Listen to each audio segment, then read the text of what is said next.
These videos are not for children. I originally made this video back in the day. However, it didn't really get that much attention, which is really upsetting for me because I consider that one of my most underrated videos of all time.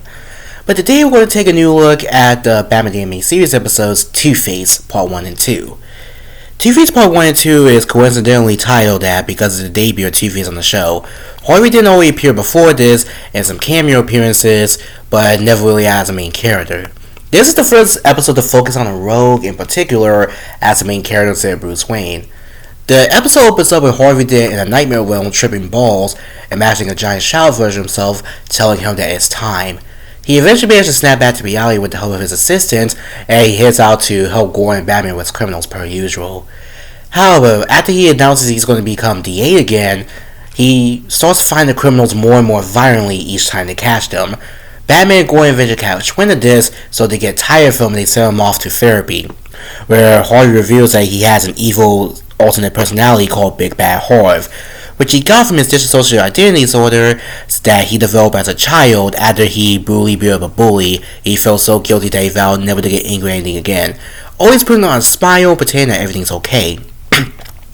Mob boss Rupert Thorne, the guy who was trying to lock up for corrupting the city with a bunch of criminals and crime, and will later go on to create the supervillain known as Bane, eventually gets a hold of his files and uses it for rage-bait blackmail to get Harvey to let off his case. And instead of doing that, Harvey switches to Big Bad Harv, and Batman eventually joins the fight to rescue him.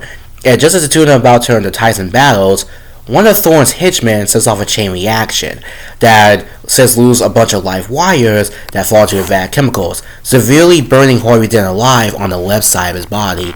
Now half human, half zombie, he changes his name to Two-Face and starts his own crime spree in Gotham, leaving Bruce Wayne and his own girlfriend Grace Lamont behind in order to kill Rupert Thorne, since as a human they kept putting him in Arkham Asylum over and over again, and that wasn't doing jack shit into his mind.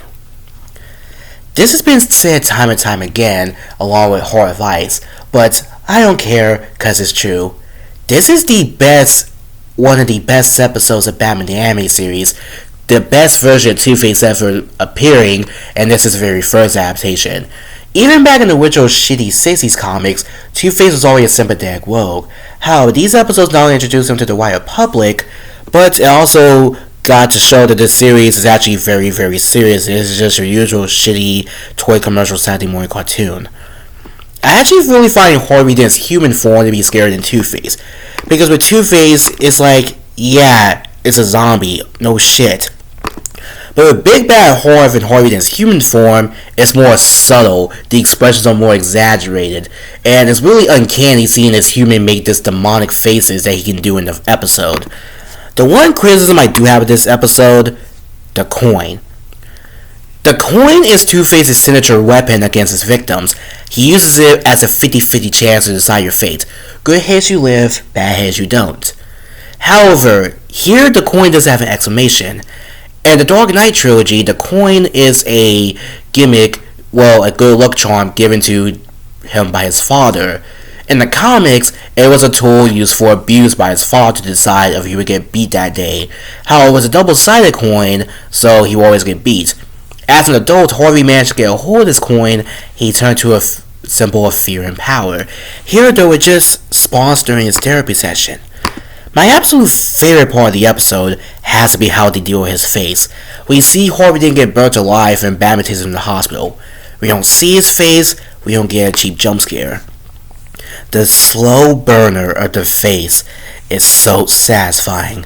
You immediately know that something's wrong when the doctor removes the bandages and you can see a giant bulging bloodshot eye peeking from the bandages, as well as some blue rotting skin. And then when you actually see the face, although it's unfinished because the eyeball turns black later on, it's still a really good appeal. Batman's guilt over not saving Harvey is also really good too, because in this scene he not only hallucinates Harvey, he also hallucinates himself losing his own parents again. And Batman's failure not to save Harvey means that he's now going to be alone, since Catwoman showed up earlier in the series, but Batman got her arrested and she later hates him because he ends up driving her away and he didn't have his sidekick Robin yet. You usually don't see Two-Face as a ladies' man, but this time you do. Grace Lamont is the last thing holding Harvey on to sanity, and the one thing beside from Bruce that he misses from his own life. No matter how rotting or decayed he is, no matter how far gone he is, both Grace and Bruce still hold on to him. Although they do unfortunately have to get him arrested and taken to Arkham Asylum for his crimes. As for Two-Face's actual monster design, I know we praise Mark Hamill's Joker a lot, but this is my favorite monster design on the entire show.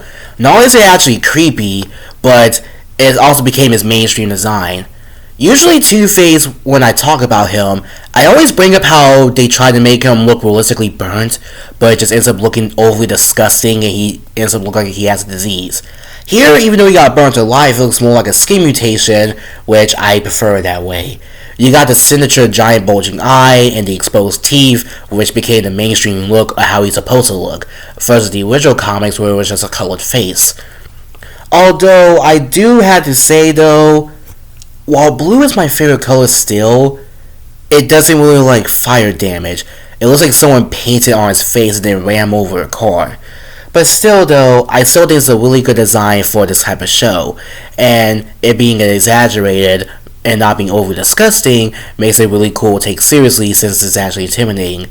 As for Richard Mole's performance, I think it's really goddamn brilliant. He actually gave Harvey the raspy voice, unlike other iterations where it's just a regular white dude voice and it's really jarring considering he's a half human, half zombie.